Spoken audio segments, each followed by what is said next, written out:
Good morning and welcome to Omar's house in a tiny little village in Turkey. So last night's events were pretty fucking interesting. Being considered a terrorist or a spy is definitely a new experience for me, and having a 21-year-old man standing there with a machine gun with his finger on the trigger is definitely another new interesting experience to me as well. The whole sort of situation now is just sort of, now I've had more time to think about it, is really uncovering a lot of things, especially with more information that I've learned about Omar and things like that. So essentially people in Turkey, especially in regions like this, they're very small villages, which do have war with the Kurdish people today. Now it's still happening. Omar has only been here for a couple of years. His dad died a couple of years ago and he inherited this house, and he's going through a divorce, and he's been coming here for the last couple of years, so not many people know him. So as far as they're concerned, he's an outsider. And then when I arrive on the scene with my bicycle, my woolen clothes, my shirt is quite ripped up and stuff like that, and I look like I've been outside for a long time, which is something, a soldier might do. So he's just essentially said, "Hey, where are you from? Come and stay with me." And I was like, okay. And everyone's noticed this, and we've pretty much just gone to a cafe, had a cup of tea, and then got some food, and then come straight to his house. So from what I can gather is somebody in the city has said what's happened, and then the mayor of the city has come here and asked to see my papers. And because he asked very abruptly and very rudely, Omar has reacted and said, like, "Fuck you, you're not going to see these papers, it's not fucking Nazi Germany, blah blah blah." And this guy's like, "Well, it's my job to see these papers because of the war and blah blah blah." And essentially he told me not to show the papers, which sort of raised suspicion immediately. Also with that, I've just been noticing that a lot of the stuff that Omar's been talking to me about is quite, I don't know, suspicious. Like the way that he made his money. He lived in England for 15 years, and he was selling knockoff clothing and things like this, and he just seems like a bit of a shady character. And I guess my conclusion of this video is that I can sort of see why they might have their suspicions in the circumstances of being in a war area towards Omar. Whether it's his fault or not, he's just a bit of a different character. They're not used to people having city people living here, and they're just sort of a bit curious on why the fuck he wants to live here and why he just accepts foreigners. Anyway, that's my sort of my ideal of what I'm thinking about with the whole situation. I don't want to run into this situation ever again. I don't ever want to have a man standing there in front of me with a machine gun, especially a young man who's probably not very smart.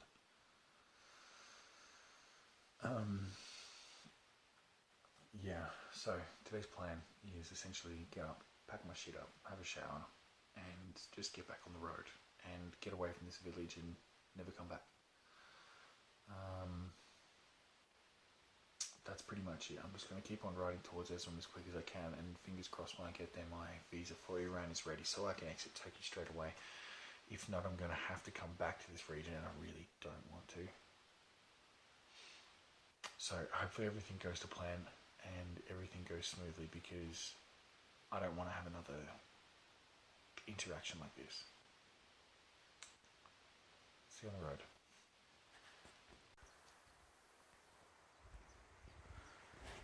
Okay, so riding back into town now. I'm going to meet Omar at one of the cafes. I need to get some internet and stuff like that. I feel pretty safe in the city, to be honest, and then I'll keep moving on. But I decided to ride back into town and not get the cab with him because it's all downhill, and I just want to have a bit of time by myself and enjoy the area. But just noticing as well how militarized this area is by looking here. You see these streaks of clouds? Well, these are all essentially coming from these planes coming over. So this is a heavily militarized area, and you don't even really realize it. it just looks really quaint and green, and you can hear like a little river stream and stuff like that. It's very deceptive to think that, you know, just because you look different, then someone's going to come and harass you with a fucking machine gun. It bewilders me, you know? This place is very mysterious and very, I don't know. I don't know what it is. I can't put my finger on it, but I'll be pretty happy to be the fuck out of here, though. How we doing?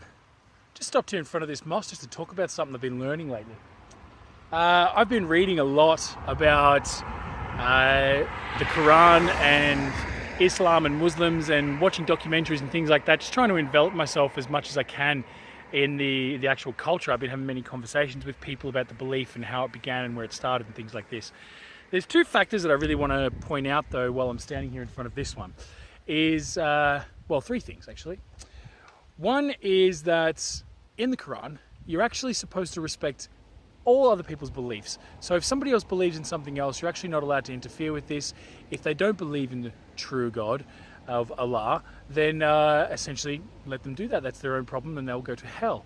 Secondly, people are not allowed to be violent, period, towards anything. Animals, insects, anything. They're not allowed to hurt or harm anyone, okay? And thirdly, I want you to take notice of the roof. So the roof of this mosque is, well, it's just an old tin roof, isn't it? And the reason why I'm pointing this out is because actual mosques need to have a dome roof. A real rigid edge dome roof mosque is the proper one. And if you ever look at other mosques, you'll notice that they all have a very round roof. So the thing that I'm pointing out with this mosque is that this is actually where Armenians used to be.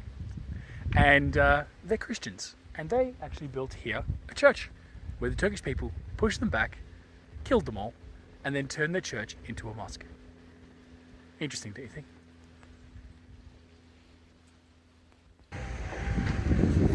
Alright, so here we are, leaving the village now. Getting the hell out of here, finally, after a while. I actually stayed here for quite some time.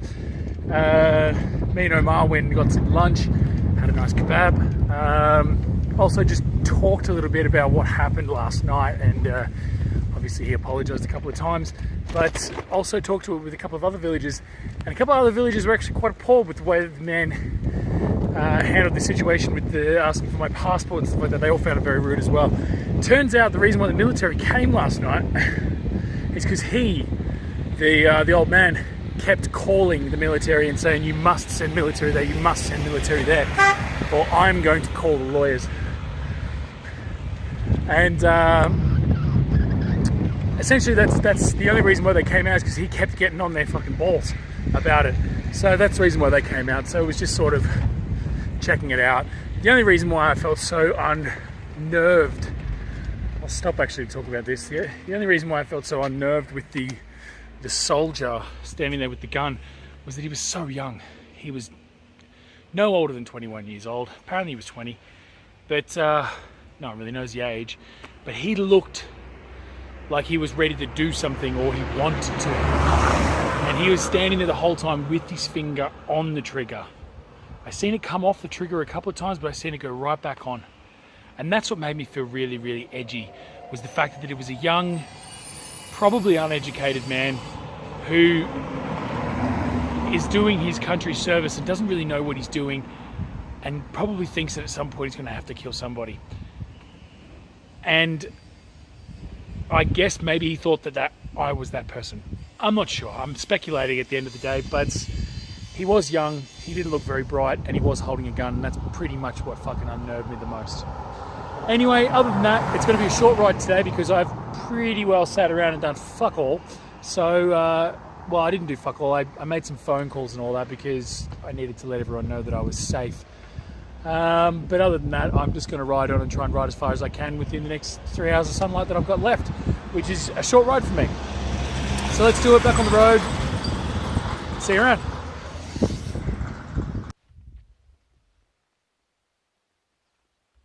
Hey, how we doing?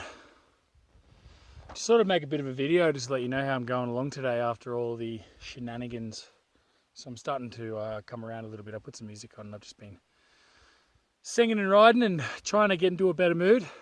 This sign here maybe put me in a better mood for starters though. This one here with all the bullet holes in it. It says 10% downhill, which is always a good thing. It's not such a good thing when it's the other way, but good news now. Anyway, that's pretty much it. I guess I'm just sort of doing an update video just because there's not really much else going on except my mood. And it's sort of shitty mood and low, but I'm trying to bring it up, and that's travel. I guess that's what I want to point out. Travel's not always smiles. See you around. How we doing? So, I've stopped riding because the sun's started going down, and I found a little water spot over here. So what I'm going to do is I'm going to climb up to the top of this hill, and I'm going to camp up there because it's quite nice up there, and I can have a little fire and just be out of everyone's way, and yeah, that's sort of the plan. So I'm just walking around, just collecting a bit of firewood. There's plenty of stuff around here. Well, not plenty, but enough to get my food cooked anyway. And that's pretty much where I'm at. See you at the top of the hill. There we go. Using the webbing from my bicycle. Got a whole ton of wood here, ready to go up the hill. Easy to carry, and that's it. Bit of cardboard here. There's a whole bunch of dry weeds up the top. That'll start it like that. And I'll have dinner cooking real soon. Next video will be a peace out. I'll see you then. So here's the fire, all ready and going. Gonna cook my dinner in a minute as soon as this thing gets going a bit more. Just gonna keep an eye on it. Make sure it's burning good. So, time for a peace out. Shit, what to say? I mean, just a lot to digest today. I guess the one thing that I learnt was that meeting Omar yesterday, I was so happy to hear an English voice because I haven't heard one in such a long time, or I don't hear them very often in Turkey. As soon as he said, like, hey man, come stay at my house, I was like, fucking yeah, totally. Don't trust every single stranger you meet just because they speak the same language. Sometimes they get you in trouble. Be careful of strangers. Peace out.